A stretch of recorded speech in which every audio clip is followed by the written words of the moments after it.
এই অটো বন্ধ করে দিবে, অটো বিদ্যুৎ খায়। যদি এই কথা দেশবাসী বলে, আমি আপনাদের মাধ্যমে এই দেশবাসীর সামনে বলতে চাই, কোন জায়গায় বিদ্যুৎ ব্যবহার করা হচ্ছে না। শুধু রিক্সা চালকদের জন্য বিদ্যুৎ, দোকানে কোনো পাথরের মাপ আছে, এখন তারা ডিজিটাল মেগা পাল্লা ব্যবহার করে। কোনো দর্জি পা দেয়া কাপড় সিলি করে না, কোনো নাপিত কেসি দেয়া চুল কাটে না, কোনো মহিলারা মশলা বাটে না।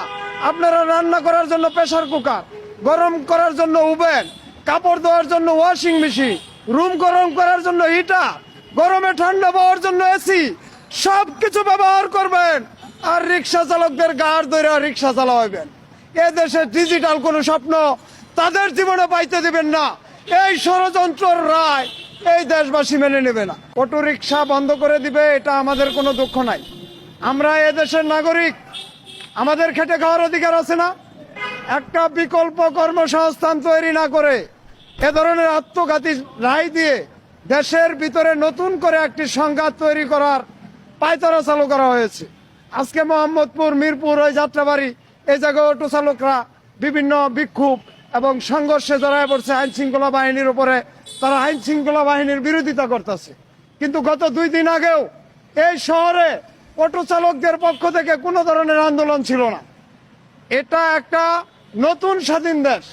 এই স্বাধীন দেশে কোনো কারিকুলাম ঠিক না করে যদি শ্রমিকের হাত থেকে এভাবে কর্ম কেড়ে নেওয়া হয়, যদি শ্রমিকরা কোনো ধরনের অপ্রীতিকর ঘটনা তৈরি করে, এর দায় কে নেবে? এর দায়টা কে নেবে? তারা বলছে লক্ষ লক্ষ শ্রমিক অটো চালায়, তাহলে এই লক্ষ লক্ষ অটোর লক্ষ লক্ষ শ্রমিক আছে।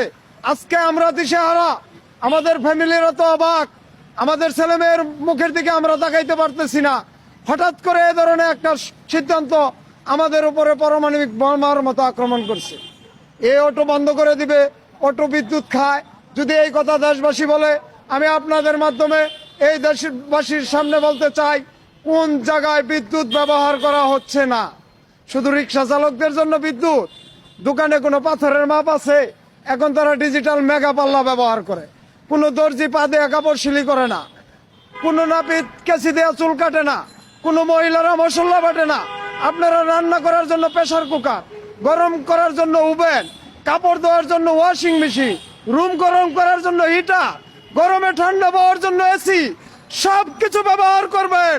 আর রিক্সা চালকদের গাড় ধরে রিক্সা চালাবেন।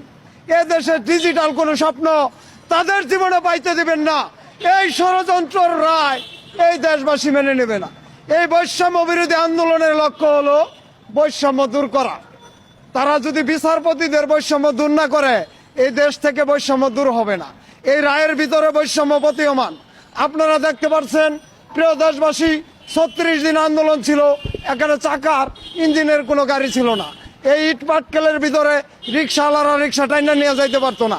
আমরা অটোওয়ালারা যদি তড়িৎ গতিতে এই আহতদের হাসপাতালে প্রেরণ না করতাম, আর যদি হতাহতদের যোগাযোগ ঠিক মতো না করতাম, রাতের 3টা বাজে ওই লাশমারমা থেকে ওষুধ এনে না দিতাম, অভিভাবকদের আনা না করতাম, আজকে এই আন্দোলনের সুফল এভাবে আপনারা ভোগ করতে পারতেন না। পরিবহনে একটি কর্মসংস্থান তৈরি না করে এ ধরনের রায় বাস্তবায়ন করার থেকে আমি পুলিশ প্রশাসনকে অনুরোধ জানাচ্ছি, আপনারা আইন প্রয়োগকারী সংস্থা, আপনারা আইন প্রয়োগ করবেন, কাউকে গাড় ধরে আইন মানাবেন না।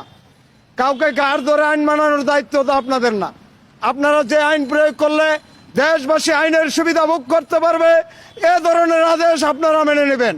আমাদের কর্মসংস্থান তৈরি না করে অটোর বিরুদ্ধে যে ধরনের আদেশে আসুক না কেন, এই আদেশ না মানার জন্য আমি সমস্ত আইন প্রশাসন, আইন প্রয়োগকারী সংস্থার প্রতি অনুরোধ জানাচ্ছি।